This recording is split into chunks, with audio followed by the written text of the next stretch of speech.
New vlog today. So, nandito nga kami sa Taiwan and binabalikan namin ngayon ang Rawi Night Market. Ang isa sa pinaka-budget friendly na street food dito sa Taiwan. And makikita mo naman or nakikita ko from afar na ang dami mga foreigners talaga kasi isa din ito sa may pinakamaraming stall na may Michelin awards sila. So, hindi ko pa sure kung kakayanin ko yung daming taong ito. Pero tara guys, samahan nyo kami.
Hindi ko kinaya yung sobrang daming tao. So, nag-decide na lang ako na magpaiwan dito sa isang stall dito and may upuan. So, dito ko na lang hihintayan yung anak ko while namimili siya ng mga food namin. Thank you! What we did, una lang muna ako dito and then si Patrick na naghanap ng pagkain. Grabe yung tao. Mas madaming tao dito compared dun sa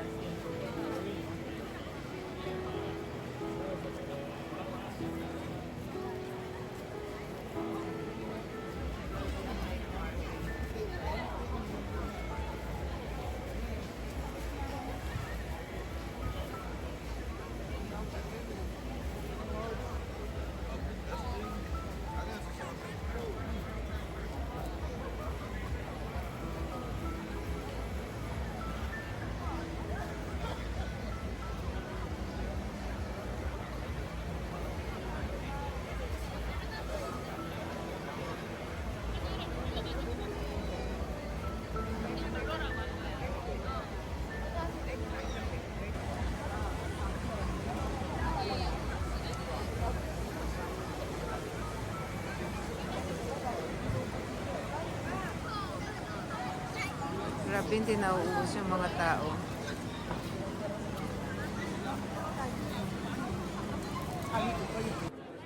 hindi ko kinaya yung sobrang daming tao. So nag-decide na lang ako na magpaiwan dito sa isang stall dito at may upuan. So dito ko na lang hihintayan yung anak ko while namimili siya ng mga food namin. Thank you!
Kita niyo ba yung dami ding apam? Iba't ibang lahi talaga yung mga nandito. But the best pa rin talaga ang night market. There's the baby.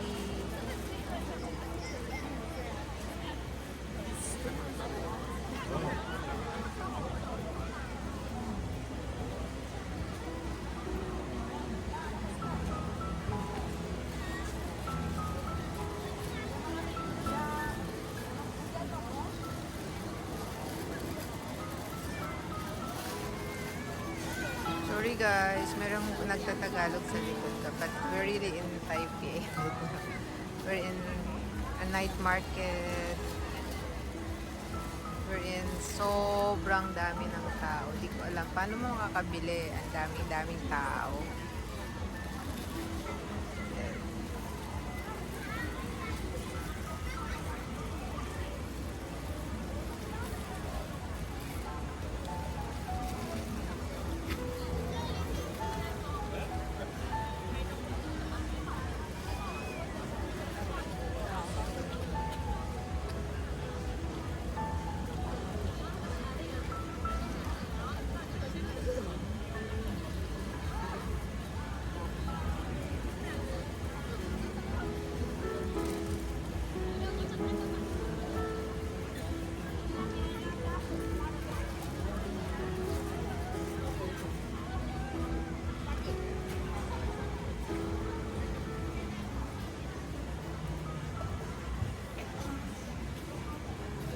Ako, I'm waiting for my son kasi hindi ko alam kung saan na siya nakarating, pero ayoko na talaga maglakad kasi hindi talaga ako kakasya dyan. I mean, mahihilo ako or kanina pa mahihilo ako or baka hindi ko talaga kayanin. Ang daming tao, oh my God. Or, di ba, yung minsan pag nasusuffocate ka, yun, hindi ka makahinga. Ito pala yung isang night market na pinuntahan namin dati na sobrang daming tao. Pero syempre na-manage din namin makakain kahit pampano. Yan, nakalusot din naman kami. Pero this time, aga pa. Aga pa. Kasi galing kaming 101, namili kami. Tapos sabi namin, diretso na dito. Kasi lagi na lang kami sa Semending na night market. But eto nga, this is it. 关键是麻油鸡。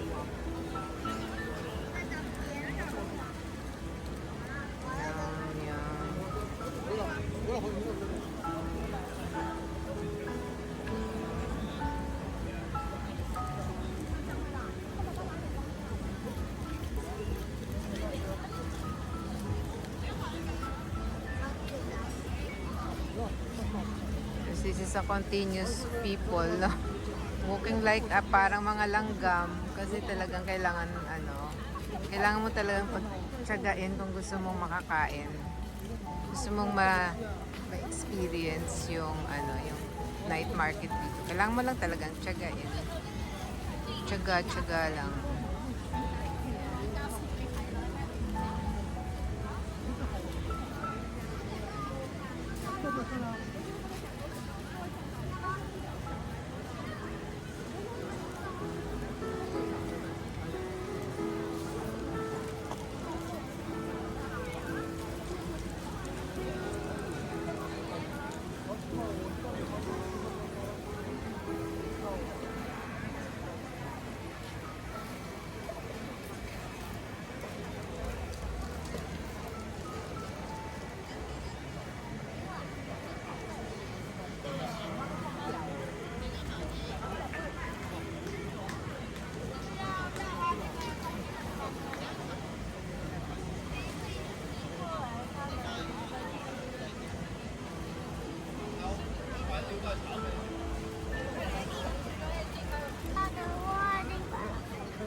Ang dami pa rin dumadating na tao.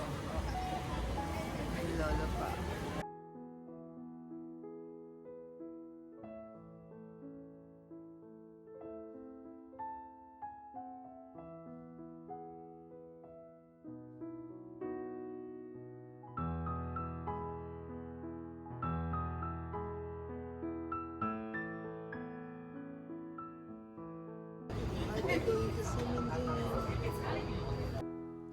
So, nakapamili na kami ng food dito sa Rawi Night Market. Nag-decide na lang kami na dadali namin sa hotel, doon na lang namin kakainin kasi sobrang daming tao talaga. And to think nakakabukas pa lang, 6 o'clock nandito na kami. Pero ganun talaga, sikat na sikat itong Rawi Market. So, again, maraming salamat for supporting my channel. This is Meldy Baldovino. Bye guys!